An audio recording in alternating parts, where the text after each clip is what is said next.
데일 카네기 인간관계론 5부 사람들의 관심을 얻는 방법.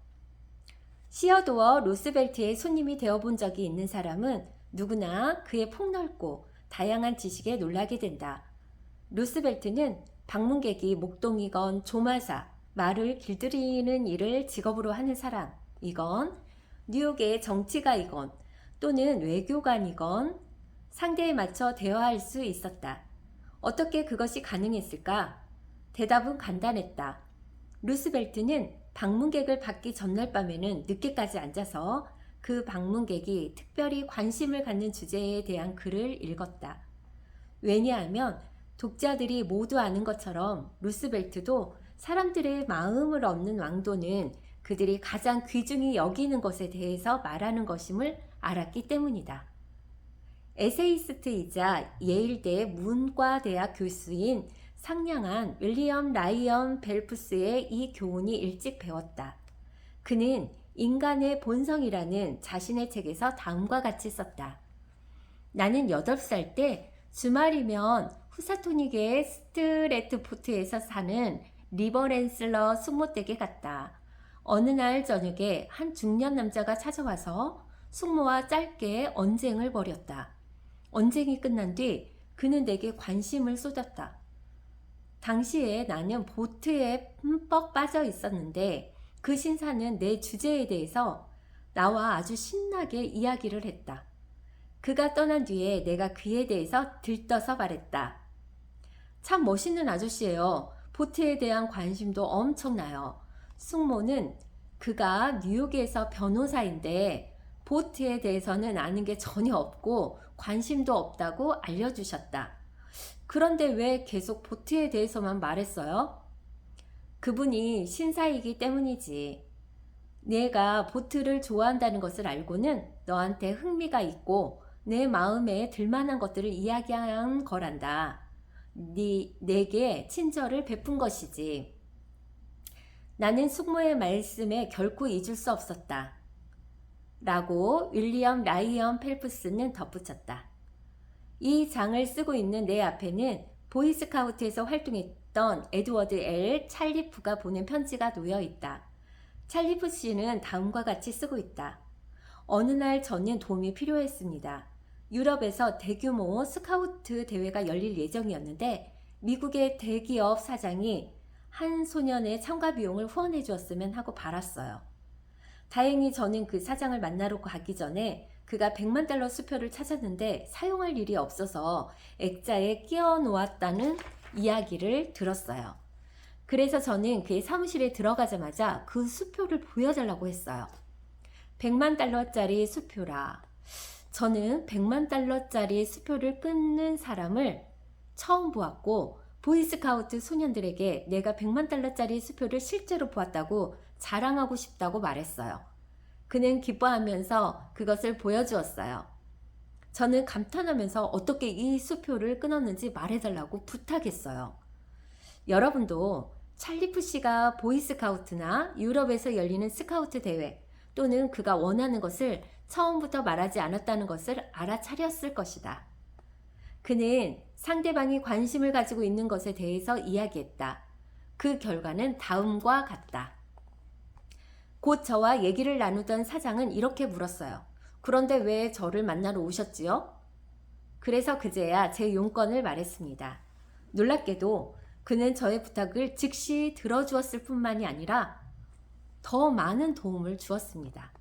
저는 한 소년을 후원해달라고 요청했는데 그는 소년 5명과 저까지도 7주간 유럽에 머물다 오라면서 $1,000를 끊어주었어요. 또 한 유럽에 있는 지사장들에게 우리의 편의를 봐주라는 소개장을 써주었고 그 자신이 직접 파리에 와서 우리에게 시내 구경을 시켜주었어요. 그때 이후로 그는 보이스카우트 소년들의 부모들 중에서 일자리가 필요한 몇 분들에게 직장을 마련해 주었고 지금까지 보이스카우트에서 활동하고 있습니다. 하지만 만일 그때 그가 무엇에 관심이 있었는지 몰랐고 대회를 그 주제로 시작하지 않았다면 제가 그에게 접근하는 게 그렇게 쉽지는 않았을 것입니다. 이것이 사업에 활용하면 좋은 귀중한 기술이라고 생각하는가? 어디 한번 살펴보자. 뉴욕의 대형 제빵 기업인 디버노이 앤 선즈의 헨리 G. 디버노이의 경우를 보자. 디버노이 씨는 뉴욕에 있는 한 호텔에 빵을 판매하려고 애쓰고 있었다. 그는 4년 동안 매주 그 호텔의 매니저를 찾아갔다. 그리고 매니저가 참석하는 사회 행사에도 갔다. 심지어 거래를 성사시키기 위해서 그 호텔에 방을 얻어 살기도 했지만 다 실패했다. 디버노이 씨가 설명했다. 인간관계에 대해서 배우고 난 뒤에 저는 전략을 바꾸기로 결심했어요. 그 매니저가 무엇에 관심이 있는지, 어떤 것에 열의를 갖고 있는지 알아보기 시작했죠. 저는 그가 미국 호텔 환영인 협회라는 호텔 임원 모임에 소속되어 있다는 사실을 알아냈습니다.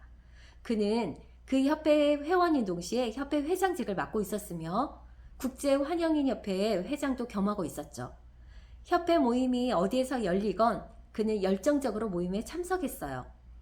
그래서 저는 다음번에 그를 만났을 때 환영인 협회에 대해서 말을 꺼냈습니다. 그의 반응이 어땠는지 상상이 되나요? 그는 30분 이상을 생기가 넘치는 목소리로 환영인 협회에 대해서 열정적으로 말했어요. 그 협회는 그에게 취미 활동일 뿐만 아니라 삶의 활력소라는 것을 분명히 알 수 있었지요. 그는 제가 사무실을 떠나기 전에 저를 협회의 회원으로 가입시켰어요. 그동안 저는 빵에 대해서는 아무 말도 하지 않았어요. 그런데 며칠 뒤에 그 호텔의 식품 담당자가 제게 전화로 빵 샘플과 가격에 대해 요청하며 당신이 사장님께 뭐라고 말씀하셨는지 모르겠지만 확실한 것은 사장님이 당신에게 넘어가셨다는 겁니다. 라며 반갑게 말했습니다. 생각해 보세요. 저는 4년 동안 그 호텔의 빵을 납품하기 위해서 그를 쫓아다녔어요. 그가 무엇에 관심이 있고 어떤 이야기를 즐기는지 알아내는 노력을 하지 않았다면 저는 지금까지도 그를 쫓아다니고 있을 겁니다. 메릴랜드주 해거스타운의 에드워드 F. 해리만은 군복무를 마친 뒤 메릴랜드의 아름다운 컴벌랜드 계곡에서 살기로 마음을 정했다. 불행히도 당시에 그 지역에는 그가 가질 수 있는 직업이 거의 없었다. 그가 조사를 조금 해보니 그 지역에 있는 몇 안 되는 회사들은 독특하고 개성이 강한 사업가 R.J. 펑크하우즈라는 사람의 소유이거나 그의 영향력 하에 있었다. 해리만 씨는 가난하게 태어났으나 부유하게 된 그 사업가에게 강한 호기심이 생겼다. 그러나 그 사업가는 일자리를 구하는 사람들이 접근하기가 매우 어려운 사람으로 알려져 있었다. 해리만 씨의 편지이다. 저는 몇몇 사람들과 면담을 통해서 그 사업가의 주요한 관심은 권력과 돈에 대한 욕구에 고정되어 있다는 사실을 알아냈습니다. 그리고 저와 같이 일자리를 찾는 사람들로부터 그를 확실하게 보호하는 사람은 헌신적이고 엄격한 비서라는 사실을 알게 되었죠. 저는 그 비서의 관심사와 목표들을 연구하고 나서는 약속도 잡지 않고 그녀의 사무실로 찾아갔습니다. 그녀는 거의 15년 동안 펑크하우저 씨 주변을 맴돌았습니다. 저는 펑크하우저 씨에게 제안할 것이 있는데 그것은 그에게 경제적이고 정치적인 성공을 가져다 줄 것이라고 말했어요. 그녀는 제 말에 관심을 가졌어요.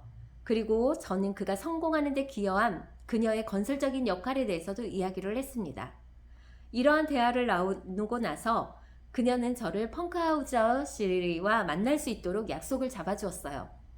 저는 곧바로 일자리를 요구하지는 않겠다고 마음을 먹고서 그의 거대하고 인상적인 사무실로 들어갔습니다.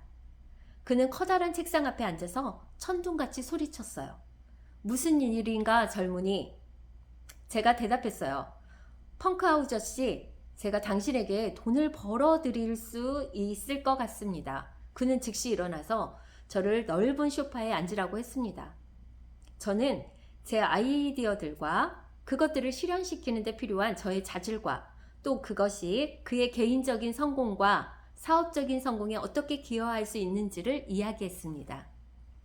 그는 저의 이야기를 듣고 바로 저를 채용했어요.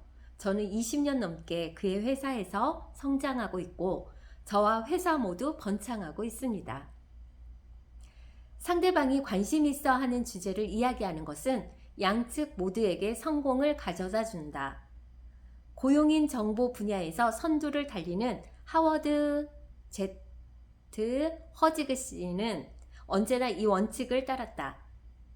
그럼으로써 그가 얻은 보상에 대해서 묻자 허지그씨는 각기 다른 사람에게서 각각 다른 보상들을 얻었을 뿐만 아니라 사람들과 대화할 때마다 제 삶이 확장되는 보상도 얻었다고 대답했다. 사람들이 당신을 좋아하게 만드는 방법.